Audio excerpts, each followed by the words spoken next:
Bonjour, voici donc le tirage quotidien sur le vendredi 23 avril. Alors là, il va y avoir beaucoup de choses à dire au sujet de l'astrologie, parce que ce week-end va bouger. Ça commence le vendredi par Mars qui entre en Cancer. Donc on a la planète de l'action Mars qui quitte l'aérien Gémeaux pour l'eau du Cancer. Ça signifie que cette semaine, 3 des planètes intérieures sont passées dans des éléments extravertis. 4 si on compte Vénus qui était déjà passé en Taureau.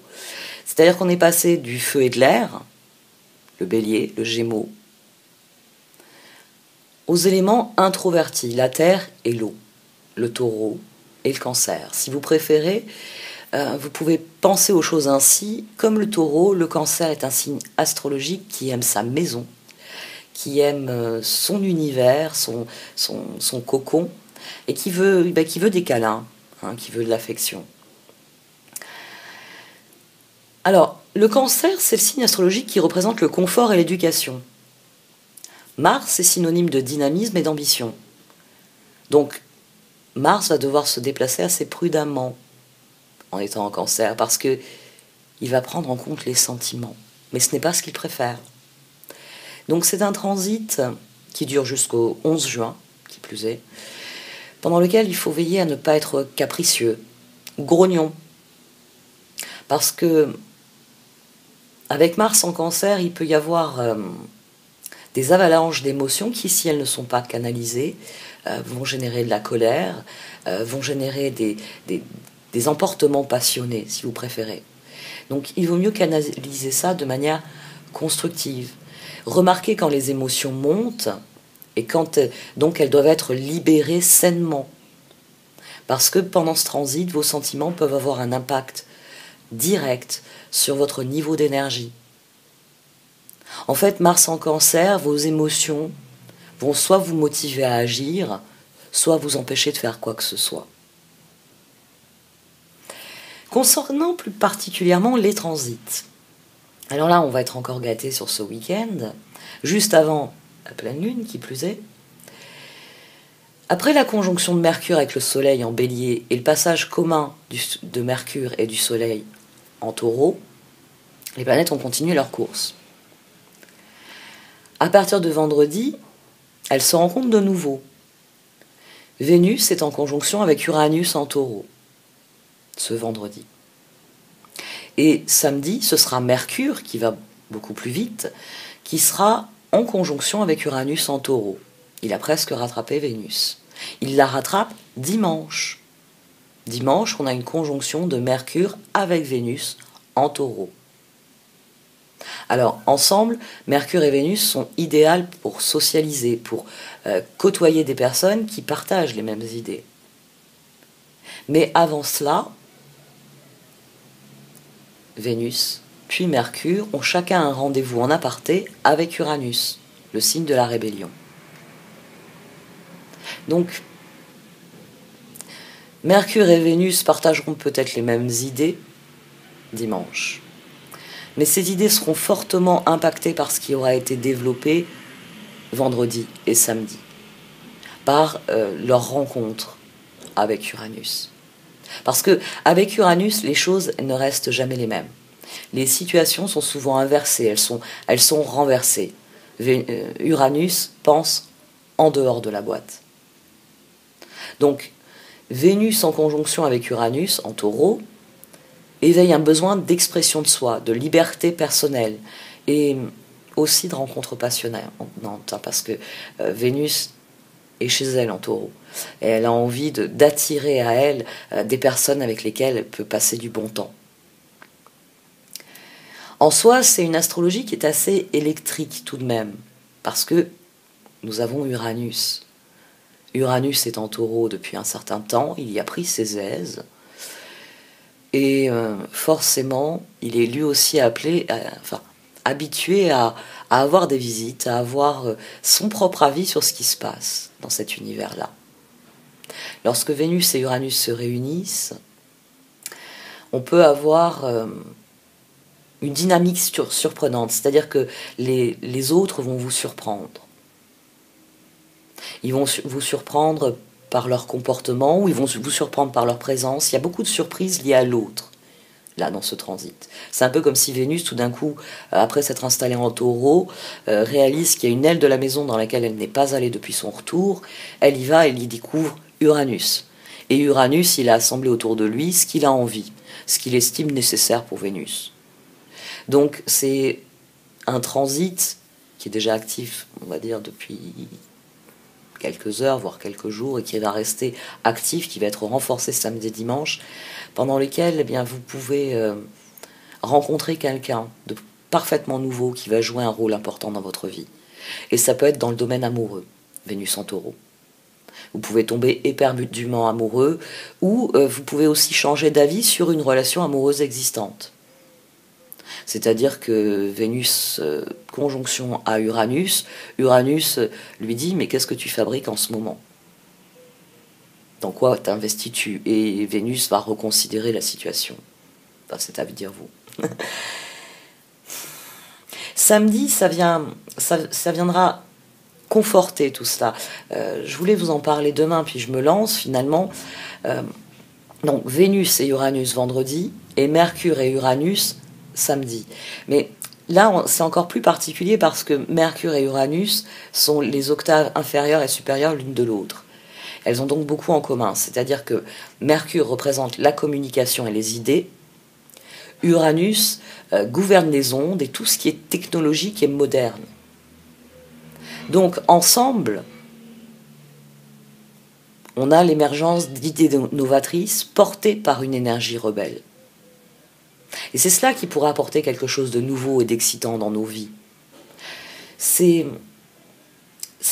dû au fait que si vous regardez l'astrologie 2021 dans son ensemble, vous réalisez que Uranus en Taureau n'agit pas vraiment seul, parce qu'il est carré à Saturne en Verseau tout au long de 2021.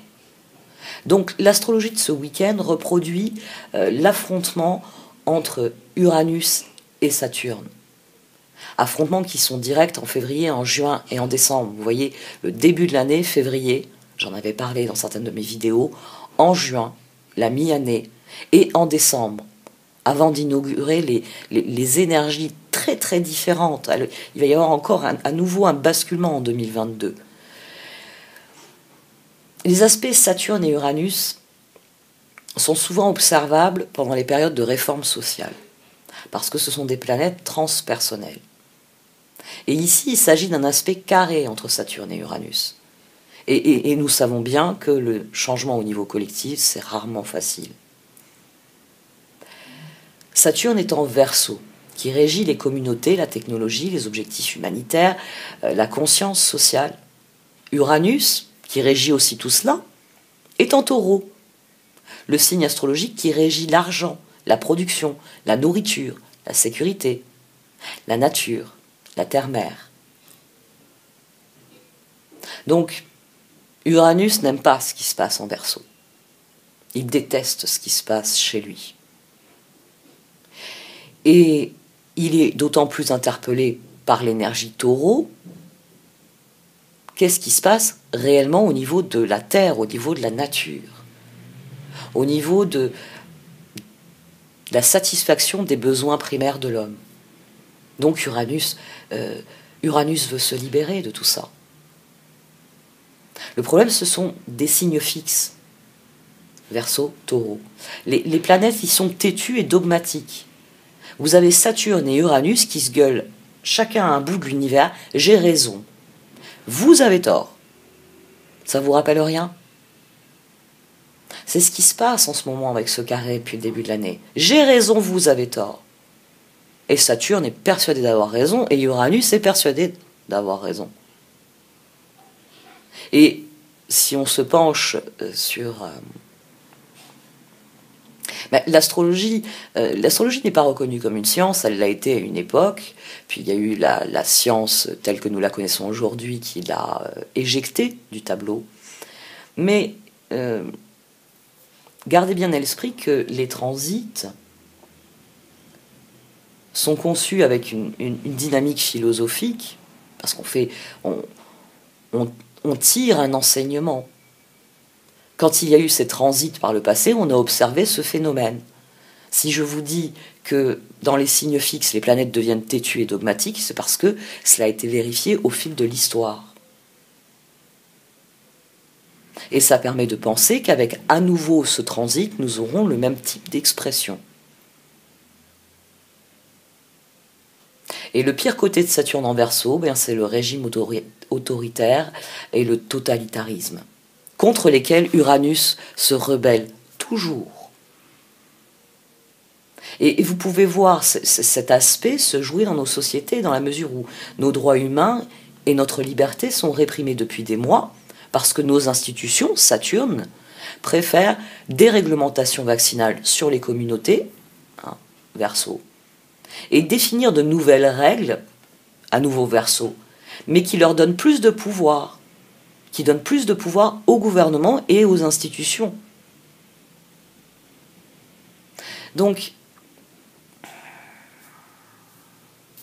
samedi, les cortèges qui se formeront correspondront parfaitement à la conjonction Mercure-Uranus. Une voie, Mercure, pour la liberté, Uranus.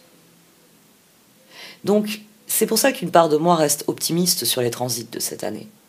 Idéalement, avec ces transits, certains des changements et des nouvelles idées qui émergeront feront avancer nos vies, d'une manière qui aura du sens, d'une manière qui semblera plus juste. Après tout, dans une société, nous devons avoir notre mot à dire, et ainsi permettre l'expression de notre libre arbitre. Idéalement, ensuite, nous trouvons un moyen de nous comprendre et de coopérer. Alors, ce n'est pas une tribune politique, même si c'est tentant d'en venir à cela. Mais comprenez bien qu'il y a le niveau micro, celui dont je vous parle tout le temps, c'est-à-dire l'individuel. Mais il y a aussi le niveau macro, c'est-à-dire commun, comment l'individu s'inscrit dans sa communauté. Et donc, de mon point de vue, chaque individu peut revendiquer sa liberté de penser comme de décider au sein d'une communauté si elle est démocratique. Puisque, originellement, il s'agit de la souveraineté par le peuple. Démocratie. Il ne s'agit pas d'une plutocratie. Vous pouvez chercher le mot plutocratie. Là, la parole est confisquée par ceux qui ont l'argent. C'est eux qui ont le pouvoir. Ce sont les plutocrates. Et les plutocrates décident parce qu'ils ont l'hégémonie.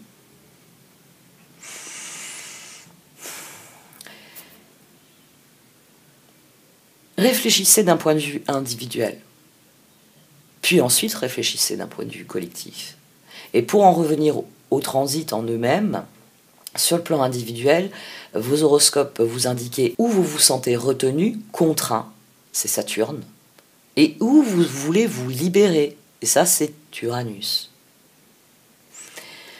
Alors, on va clore un peu ce chapitre, parce que je vais vous en parler presque tous les jours, là, dans les jours à venir. Et concentrez-vous,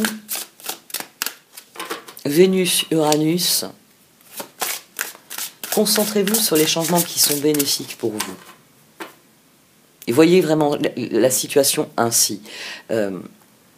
Vénus, donc vous, Vénus en taureau, vous allez explorer quelque chose de nouveau. Soyez ouvert à ce qui est nouveau. Puis ensuite, en fonction de ce que vous avez vécu, définissez si ce nouveau vous convient, s'il pourrait vous convenir, c'est-à-dire et dès lors comment, et s'il ne vous convient pas. Le lendemain, vous aurez les moyens de parler. En comptant que les conjonctions, elles restent exactes de nombreuses heures avant l'heure exacte et l'heure de fin. Parce que le transit en lui-même ne dure que quelques instants. C'est un alignement de planètes qui sont à des kilomètres. Mais comme elles sont à des kilomètres l'une de l'autre et qu'elles sont très lentes, le transit reste exact pendant un certain temps. Voilà. Je vais dire comme ça va être plus simple. J'ai tendance sinon à rentrer dans les détails techniques, ça devient difficile à comprendre. C'est un exercice de ne pas être dans le technique, de ne pas faire là comme j'ai fait, c'est-à-dire parler longuement du transit dont je comptais vous parler demain, donc je vais vous reparler de la même chose demain. Voyons un peu les énergies. Bénédiction. Donc le vendredi 23 avril est sous le signe des bénédictions. Bénédiction, autant d'en face que moi. Vous êtes irradié de lumière, votre créativité est décuplée, réactivée, sublimée. Un flot ininterrompu aux couleurs de l'arc-en-ciel provient de votre cœur. Bon, ben là on a Uranus en conjonction avec Vénus. Hein. Un flot ininterrompu aux couleurs de l'arc-en-ciel provient de votre cœur. Le cœur, c'est Vénus. Et la créativité décuplée, réactivée, sublimée, c'est le transit d'Uranus sur Vénus. Ou de Vénus sur Uranus, plus exactement. Donc ça vient confirmer ce que j'ai dit il y a quelques minutes. Considérez les idées nouvelles. Et voyez ce que votre cœur en dit. Comment il les perçoit et comment il veut les voir mourir ou se développer. Vous avez le choix. Parfois, certaines idées nouvelles ne sont pas intéressantes.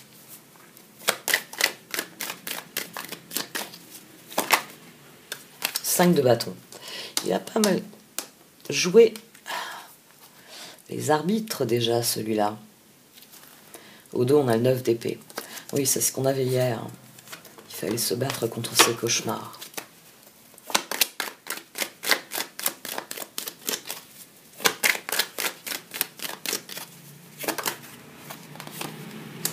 Bon, celle-ci, je la garde, parce que je posais les questions. Le 3 de Pentacle, la coopération.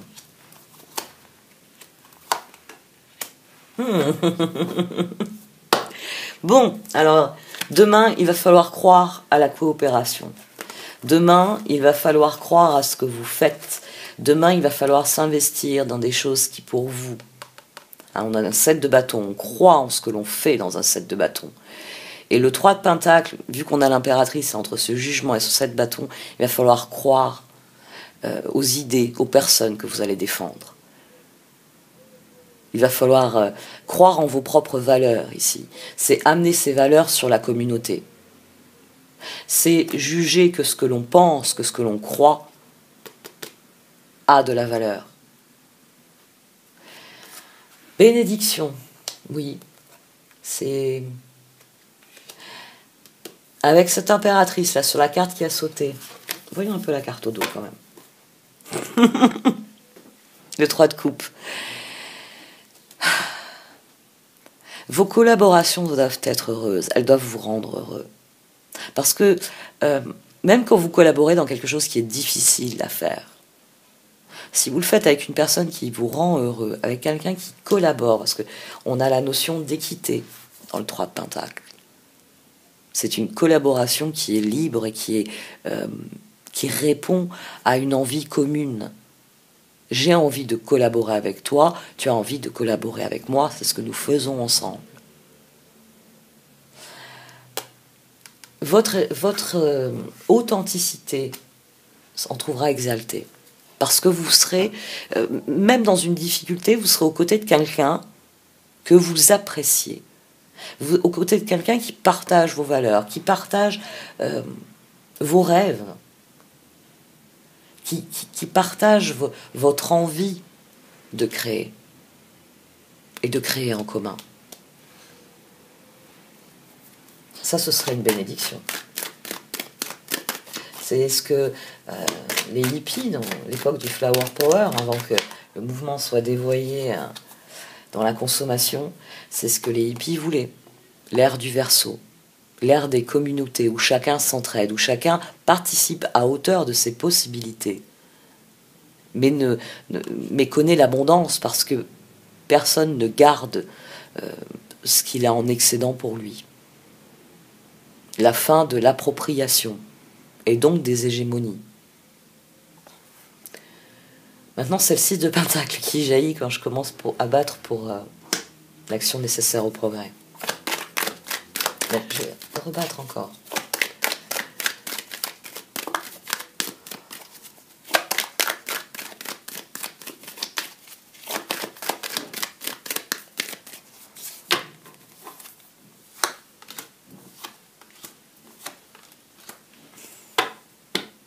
Très bien. Magicien. Avant de passer à l'action, alors là, l'action nécessaire au progrès, elle vous dit, avant de passer à l'action, étudiez bien le changement. Étudiez les dynamiques. Alors là, on a deux cartes qui sont des cartes idéales. C'est-à-dire que c'est les énergies magnifiées. Le 3 de Pentacle renvoie directement à la fois à l'impératrice et à la transformation, parce que la créativité avec l'autre mène à une transformation, donc à une créativité exacerbée, créatrice de valeurs, de choses concrètes. Et le 6 de Pentacle, il tourne le dos à la tour pour aller vers les amants. Je ne veux pas quelque chose qui ne soit pas harmonieux, je cherche quelque chose d'équitable. Équité qu'on a dans le 3 de Pentacle, puisque chacun amène ses ressources, elle les met en commun. Et donc bénéficie aussi des ressources des autres. Dans un 6 de Pentacle, c'est, on va dire, l'octave supérieure. Je vous en ai parlé il y a quelques minutes. C'est l'octave supérieure. C'est comme j'ai toujours bénéficié de mes échanges, comme je suis dans des collaborations qui sont heureuses, qui sont productives, qui sont saines, je dispose d'énormément de ressources. Et je les mets au service de tout le monde. Parce que j'ai conscience que garder toutes ces ressources pour moi, c'est de l'enrichissement personnel. Certes, ça peut sembler formidable, mais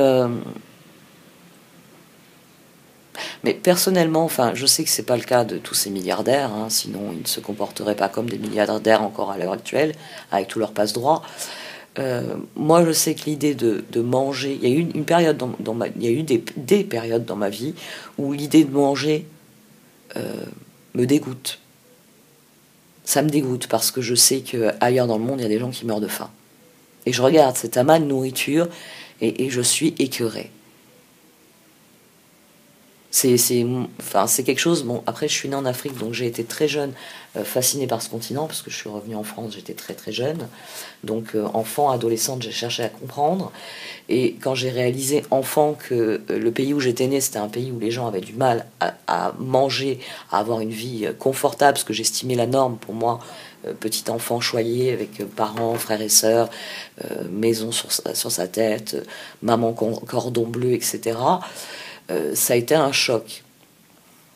Ici, l'action nécessaire au progrès, c'est d'évaluer ce que vous pouvez amener au collectif.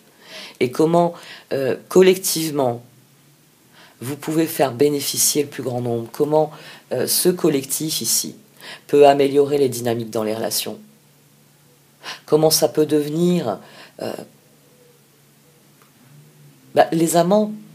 La confiance en l'autre, l'échange, la réciprocité, l'équité. Considérez le changement avant de prendre votre décision. Considérez ce qui vient. Regardez autour de vous. Sans conditionnement, sans croyance. D'accord, il y a ce que vous estimez de normal. Moi, enfant, j'estimais normal que tout enfant était aimé par son papa et sa maman, était aimé par ses frères et sœurs, mangeait à sa faim, dormait dans un lit propre, avait un jardin dans lequel jouer, des jouets d'ailleurs, même si ma mère avait aussi un discours, l'argent ça pousse pas sur les arbres, ou des fois quand on lui demandait quelque chose, elle disait va voir dehors là, regarde l'arbre. On revenait, on disait non mais qu'est-ce qu'il y a à voir, j'ai rien vu. Ah, il n'y a toujours pas d'argent dessus, bon ben... Donc il y avait des limites aux choses, mais j'étais dans une forme d'abondance, j'étais contente de la vie que j'avais, donc ça a été un choc. Et j'ai gardé ce regard-là, ce regard de choc. Quand je regarde certains documentaires à l'heure actuelle, quand j'écoute certaines âneries à l'heure actuelle, je suis choquée de l'absence de recul, de l'absence de reconnaissance et de gratitude aussi. Considérez le changement qui vient. Visez le meilleur. On n'aura peut-être pas le meilleur ensuite, mais si on vise tous plus ou moins le meilleur, on ne devrait pas tomber trop loin du résultat voulu. Considérez vos choix ici, considérez-les attentivement en fonction de ce que vous voulez obtenir. Il y a ce que vous voulez développer maintenant, et il y a ce que vous voulez obtenir à terme. Agissez pour que les choses aillent dans le bon sens. Celui où vous avez ce sentiment de contentement. tout en ayant l'once de culpabilité, j'ai une chance que les autres n'ont pas, en avoir conscience pour, quand vous le pouvez, rétablir la balance. Donner de vos ressources quand vous le pouvez.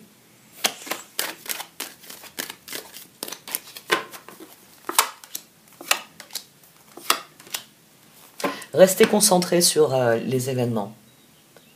Restez concentré sur le karma, sur ce qui vous parle et sur ce qui vous fait sens dans votre esprit. La reine de bâton.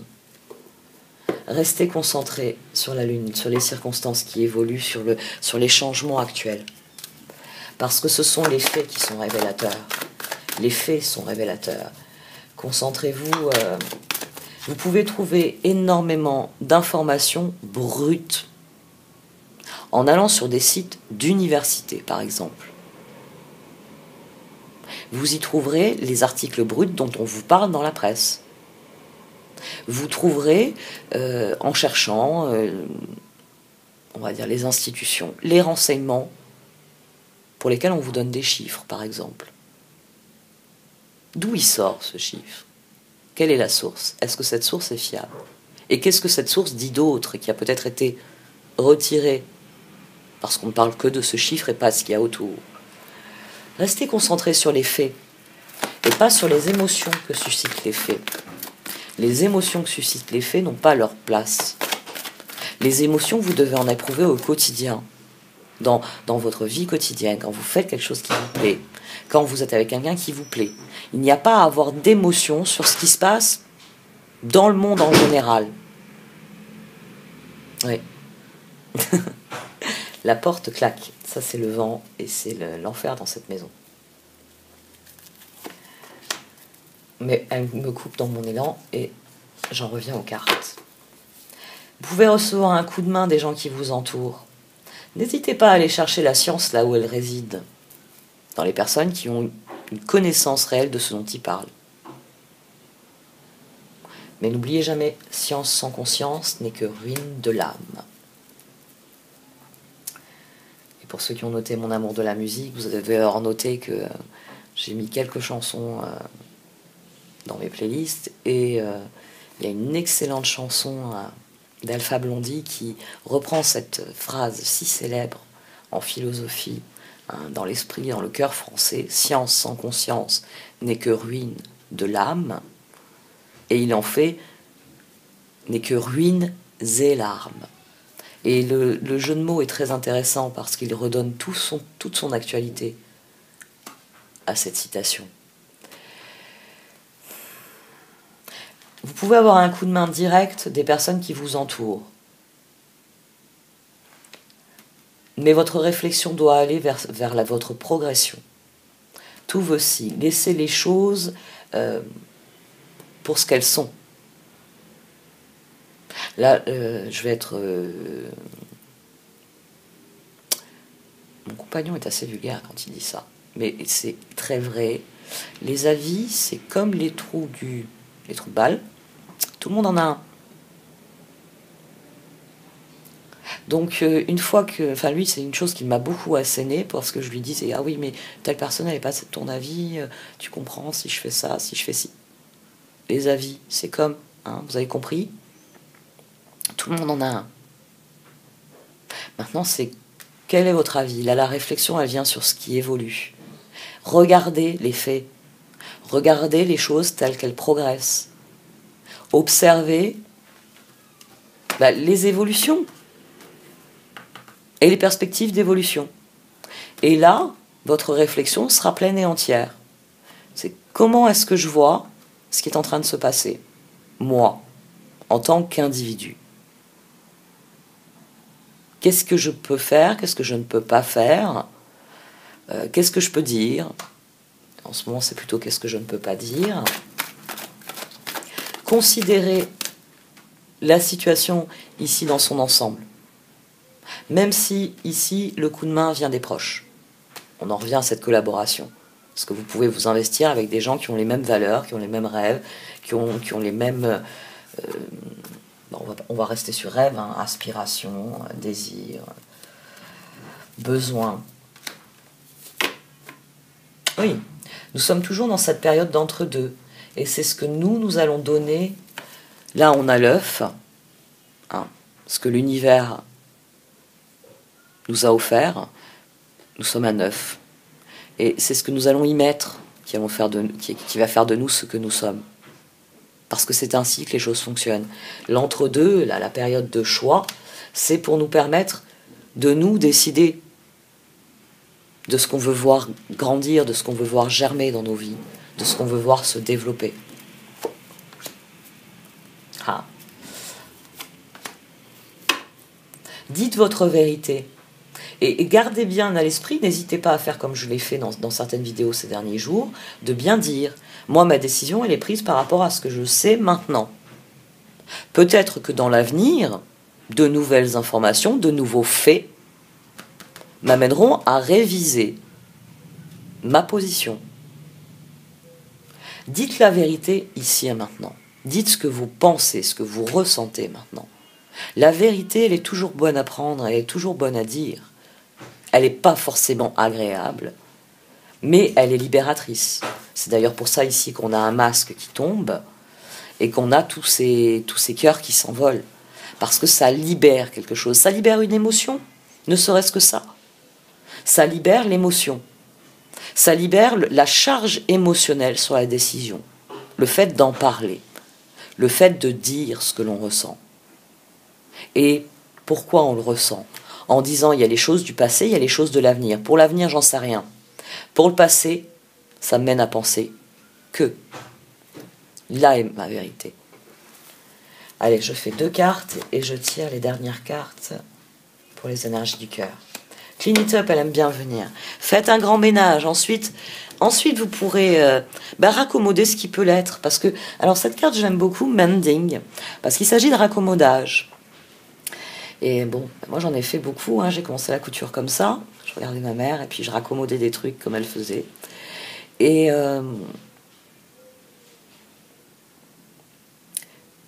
quoi qu'il se passe, il y a toujours un moyen de rattraper les choses, nous dit cette carte.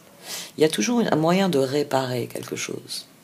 Alors c'est vrai qu'il vaut mieux ne pas briser une confiance, parce que la cicatrice va rester très longtemps. Même au niveau neurologique, on peut observer les lésions que crée émotionnellement une blessure telle que la trahison. C'est effarant. Mais on peut restaurer sa confiance. Pas forcément en la personne qui nous a trahis ou la situation qui nous a trahis, mais restaurer sa confiance, c'est-à-dire être capable de faire à nouveau confiance. C'est d'ailleurs cette notion qu'il y a dans le fait que dans le 6 de Pentacle, c'est une notion que je développe peu, mais vous avez 2 enfants visiblement pauvres qui reçoivent d'un homme riche. Ça vient restaurer la confiance en un univers qui soit dans la dynamique des amants. C'est pour ça que cette carte, elle tourne le dos à la tour. Elle ne prend pas les choses pour une fatalité. Là, on a quelqu'un qui a bénéficié avec les autres et qui accorde le même bénéfice à d'autres. Et qui donc remet de l'espoir, remet des possibilités, des opportunités dans la vie des autres.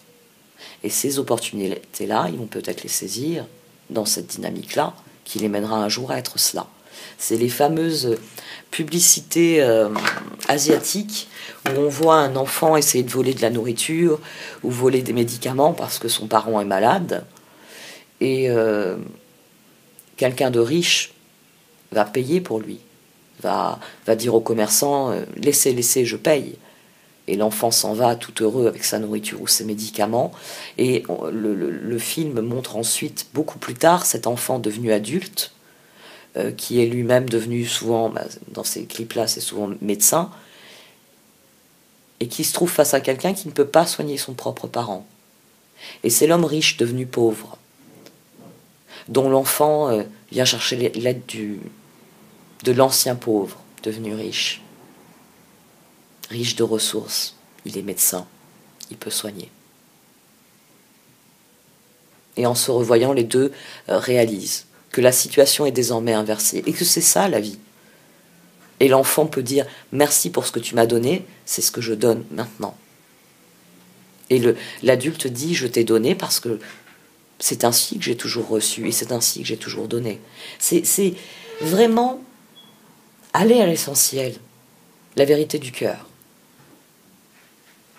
Les cœurs, c'est... je ne sais plus qui c'est qui a dit ça, il faudrait que je cherche, qu'il n'y a rien de plus solide qu'un cœur. Que les cœurs, ça peut se briser, que les cœurs, ça peut se pétiner, mais que ça reste vivant, ça reste vibrant. Parce que c'est ainsi qu'est fait l'être humain. Il est fait pour aimer avec le cœur. Voyons un petit peu d'ailleurs. Pour conclure, cette vidéo commence à être longue. Le 10 de bâton. Là, vous voyez, on l'avait ici. C'est peut-être parce que j'ai pas assez accentué cette notion-là, du 10 de bâton, d'être attentif aux circonstances. Le 10 de bâton, demandez aux anges de placer des personnes capables de vous aider sur votre chemin. Vous travaillez trop, vous en faites toujours trop pour plaire aux autres. Ah oui, on en revient à ce que je vous disais au tout début de l'astrologie. Ah, là le conseil devient plus intéressant, merci. Vendredi, vous avez donc Mars qui rentre en Cancer, les émotions deviennent prédominantes, hein, le désir d'être dans son cocon, de recevoir de l'affection et donc de créer, d'agir pour des émotions positives, mais surtout le premier transit dont je vous ai parlé. On a Vénus en conjonction avec Uranus en Taureau. Et sur le plan individuel, quand Vénus et Uranus se réunissent, on peut rencontrer quelqu'un qui va jouer un rôle important dans notre vie. Donc le conseil, soyez attentifs ici aux rencontres. Soyez attentifs à ce que la vie vous amène. Ça va au-delà encore de la roue. C'est regarder l'action nécessaire au progrès, c'est regarder ce que l'univers vous amène, ce que l'univers vous propose. Et le conseil, c'est soyez attentifs au hasard du karma, aux rencontres. Si votre cœur se met à battre pour une personne que vous venez de rencontrer, prenez son numéro, donnez-lui le vôtre. Peut-être que ce ne sera pas une personne qui vous correspondra, mais si elle fait battre votre cœur, il y a des chances que ce soit une personne qui vous correspond. Et si les circonstances vous amènent à vous dire, mais cette collaboration-là que moi je vois de manière si harmonieuse, il y a quelque chose qui ne fonctionne pas, il y a quelque chose qui n'est pas juste, il y a quelque chose qui n'est pas équitable. Considérez les faits. Considérez rétrospectivement quels étaient les buts de cette association, de cette collaboration. Que sont-ils devenus? Où vous ont-ils mené? C'est souvent un très bon indicateur. C'est au départ, on était ensemble pour vivre ça. Mais c'est pas ce qu'on a vécu. Considérez les choses à ce moment-là. Pourquoi c'est pas ce qu'on a vécu? Ici on a la roue, la transformation, avec les énergies de 3 qu'il y avait précédemment. Et la transformation, ici on a le 16, la tour. Le changement ne sera peut-être pas celui que vous pensiez. Parce que, avec Uranus, les situations s'inversent, les situations se renversent. Donc, soyez attentifs à cette dimension karmique, à ce qui vous interpelle dans les choses, dans les situations, et surtout dans vos dynamiques relationnelles. Si vous avez quelqu'un qui dit des choses, mais qui fait autre chose, reconsidérez votre collaboration. Parce que, il y a le discours, d'accord, il est très bien le discours, vous y adhérez totalement. Mais dans les faits, si vous êtes contraint à quelque chose qui ne vous convient pas dans l'action, reconsidérez la situation. C'est aussi ça, la Lune. C'est considérer son action et voir quelles sont ses ramifications. Allez, un dernier et... quelle est la situation ?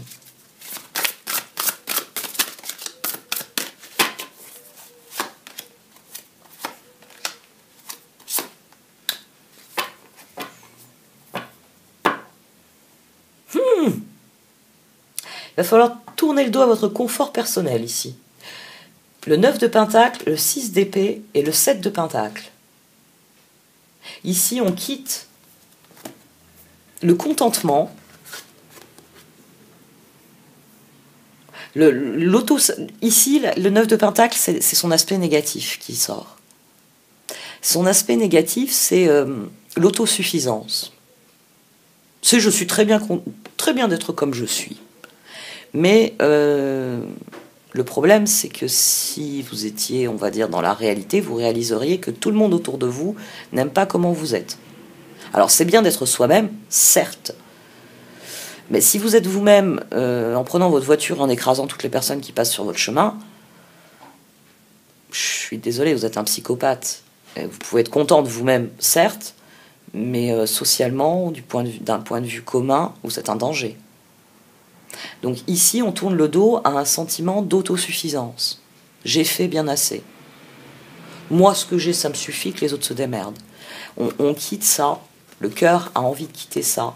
Parce que la lumière est au bout du tunnel. Souffler et faire de nouveaux projets, s'installer à l'étranger ou voyager.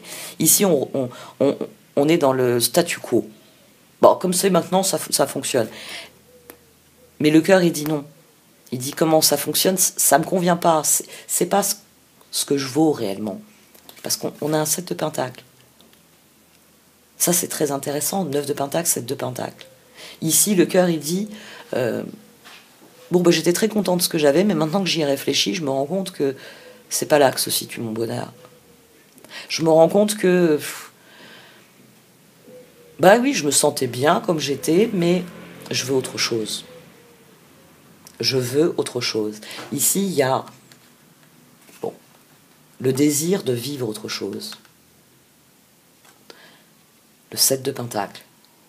Vous avez fait les bons investissements, soyez patient, on finit toujours par récolter ce que l'on sème, profitez de chaque expérience pour faire de nouveaux projets. Ici, vous décidez que, puisque l'époque... Cette porte m'énerve. Et je peux rien faire en fait pour la bloquer, à moins de mettre des poids de deux côtés, ce qui est compliqué aussi. Parce que la clenche en fait ne fonctionne plus. Elle remplit plus son rôle. Le 7 de pentacle. Pourquoi je disais ça ? Maintenant, je suis perdue. Ici, oui, le cœur est dit, j'étais très satisfait de ce que j'avais, mais je réalisais pas que je pouvais avoir mieux. Et ici, c'est ça, ce 7 de pentacle qui vient ici. C'est, oui, j'étais satisfait de ce que j'avais, mais je me rends compte que je peux cultiver ma propre joie. Je me rends compte que je peux faire des choses qui me plaisent, au lieu de toujours faire les choses que l'on m'a dit qui seraient bonnes que je fasse pour moi. C'est les personnes qui changent de trajectoire professionnelle. Parce que vous avez fait avocat d'affaires, mais ça vous plaît pas. Vous vouliez faire, je sais pas moi, avocat d'innocent. Vous voyez, ici, c'est... j'étais très satisfait de ce que je faisais. Mais maintenant que j'ai réfléchi à la situation, à son évolution, à ce que sont mes valeurs, à ce qui me donne de la joie, à ce qui me donne du bonheur... si j'utilisais mes compétences pour faire avocat dans l'environnemental, parce que là, tous ces contrats que j'ai vu passer, toutes les clauses secrètes qui établissent qu'on va truquer les chiffres pour que personne ne s'aperçoive que notre usine pollue, vous l'avez un peu trop vu, alors vous dites stop. Là, vous voyez, c'est le bon exemple. Hein, mon premier exemple, c'était quelqu'un qui avait tout d'un coup une révélation, je suis pas très gentil, je vais le devenir. Là, c'est... Mes valeurs ne sont pas en accord avec ce que je fais. Donc je décide que même si je suis dans une zone de confort, je vais investir dans un autre confort, mon confort à moi, ma joie personnelle, à être ce que je suis.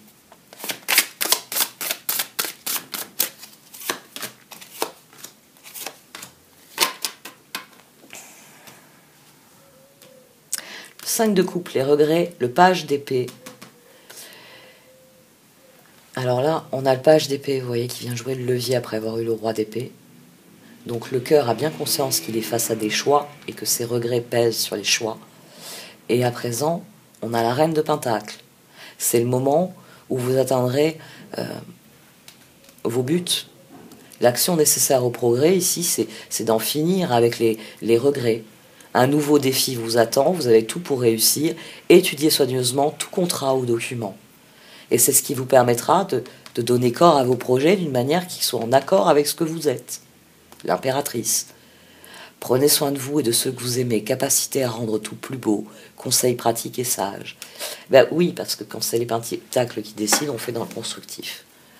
Il y a beaucoup de bénédictions sur cette journée, finalement.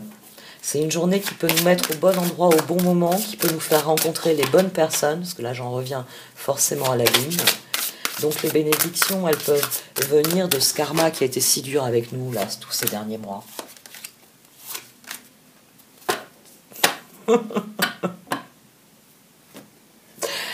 L'as de pentacle, le chevalier de pentacle et le 8 de coupe. C'est votre jour de chance, de nouvelles ressources, argent, temps et soutien, changement professionnel ou promotion. Chevalier de coupe, vous avez tant à faire, définissez un programme très détaillé. Pourquoi j'ai dit chevalier de pentacle, pas de coupe.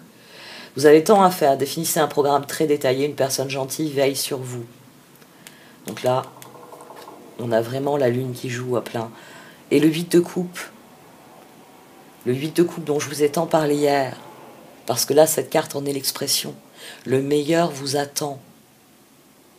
Vous savez ce qui est bon pour vous.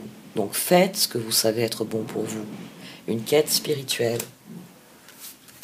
On en revient au conseil, enfin à la conclusion du Wisdom of Oracles. C'est le 8 de coupe, c'est le 8 de Raphaël. Lâchez prise, dites les choses, soyez au présent, là, maintenant. Photographie des lieux. Ils se présentent comment? Et quels sont les indices, quels sont les faits qui sont révélateurs de ce qu'est réellement la situation? Décidez en fonction de ça. Puis faites un grand ménage et occupez-vous de ce que vous voulez voir grandir, de ce que vous voulez voir, de ce que vous voulez réparer. Parce que dans la notion de réparation, c'est j'ai quelque chose qui est bien, qui est cassé, il faut que je le répare. Il faut que je le raccommode. Parce que j'estime que c'est quelque chose d'utile. Voilà. Bon, on va en rester là. Parce que je sais que j'ai été longue. Il y en a qui s'appelaient, il y en a qui s'appelaient moi. Et finalement, hein, j'en suis revenue à l'astrologie. Hein. J'en suis revenue à ce transit demain qui a son pic demain, enfin dans la nuit pour être exact, entre Vénus et Uranus. Donc voilà. Utilisez vos émotions de manière constructive, hein, parce que ces deux-là vont faire du raffut, mais vous êtes en taureau. Alors ancrez-vous dans le taureau. Très bien, je ressens ça, très bien, je pense cela. Mais comment je peux en faire quelque chose de constructif? Et là, vous aurez tout gagné. Vous allez canaliser vos émotions et votre réflexion sur le constructif. Allez, cette fois, j'arrête. Merci de m'avoir écouté. Vous pouvez liker, commenter ou partager cette vidéo. Au revoir.